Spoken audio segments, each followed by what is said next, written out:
সুপ্রিয় দর্শক, আমি এখন আছি সাভারের স্মৃতিসৌধে। যে স্মৃতিসৌধ বাংলাদেশের ইতিহাসের গুরুত্বপূর্ণ তাৎপর্য বহন করে থাকে। স্মৃতিসৌধের পাশেই ঠিক রয়েছে একটা লেকে এক ভাই গোসল করতেছিল, আমি তার সাথে কথা বলতেছি। হ্যালো ভাইয়া, কোথা থেকে আসছেন ভাই? আমি আসছি সাভার হেমায়তপুর থেকে। হেমায়তপুর আমাদের দেশেরই লোক তাইলে? জি, আমি জিরানি থেকে আসছি। যাই হোক, তো আপনার নাম কি ভাই? আমার নাম আব্দুল সত্তার। আব্দুল সত্তার। স্মৃতিসৌধে এই পর্যন্ত কতবার আসছেন ভাই? আমি এ পর্যন্ত আসছি 5 বার। পাঁচবার। আচ্ছা, কেমন লাগলো এখানে? আমার অনেক খুব ভালো লাগছে, আমার দেখতে খুব ভালো লাগছে। আচ্ছা আচ্ছা, সাঁতার কাটতে খুব ভালো লাগতেছে। হ্যাঁ। আমি দীর্ঘ 5-7 বছর পর সাঁতার কাটতেছি। 5-7 বছর পরে? জি। আচ্ছা, তো ভালো লাগতেছে এখন? জি, খুব ভালো লাগতেছে। আচ্ছা, পানি কি ঠান্ডা না গরম? পানি খুবই ঠান্ডা, খুবই সুস্বাদু, মানে খুব ভালো লাগতেছে। হ্যাঁ, মিঠা পানি। যাই হোক, তো মানুষ এখানে কেন আসে ভাই, আপনার ধারণা?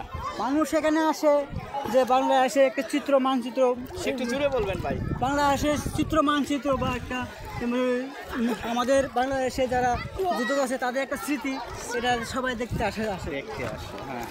এই যে আমি দেখলাম একটু আগে অনেকেই জুতা পরিধানরত অবস্থাতে স্মৃতিসৌধের ভিতরে হাঁটতেছে, এটা কি ঠিক? না, ওটা ঠিক না, ওটা আমাদের খুবই একটা দুঃখজনক। অনেকে তারা অনেক সম্মান করে, অনেকে আবার তাকে সম্মান করে না। এটা আমাদের মানে সবাই হিস্ট্রিটা বুঝে না, বুঝে না আর কি, এর গুরুত্ব দিতে পারে না, গুরুত্ব দিতে পারে না, বুঝে না। হ্যাঁ, তো ভাই কি করেন এমনি, পেশায় কি করেন? আমার পেশা হলো চাকরিজীবী, আমি গার্মেন্টস চাকরি করি। আমি একজন অপারেটর। Very good. কোথায় আছেন, কোন গার্মেন্টসে? আমি আছি হেমায়তপুর BN। আচ্ছা, যাই হোক, একটা ফ্যাক্টরিতে আছেন আর কি। জি। তো ভালো লাগলো আপনার সাথে কথা বলে। তো ঠিক আছে, কাপড় নিয়ে আসছেন, গোসল করতেছেন? আসছি হালকা প্যান্ট পরে হেমায়তপুর হাফ প্যান্ট পরে দৌড় দিয়েও যাও।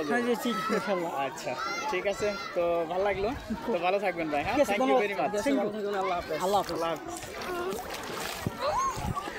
সুপ্রিয় দর্শক, ইতিহাসের তাৎপর্যপূর্ণ এই আমাদের জাতীয় স্মৃতিসৌধ, যেটা সাভারে অবস্থিত,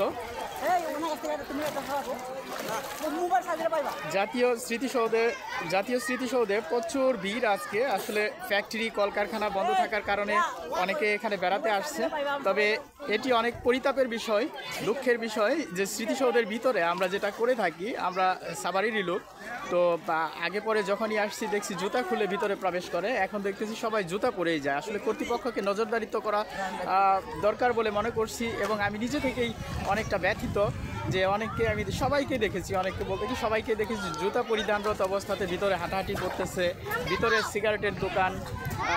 এগুলো আসলে শোভনীয় বিষয় নয় বাংলাদেশের ইতিহাসের জন্য। ধন্যবাদ সবাইকে ভিডিও দেখার জন্য। সালাম আলাইকুম, আমি আলমগীর হুসাইন।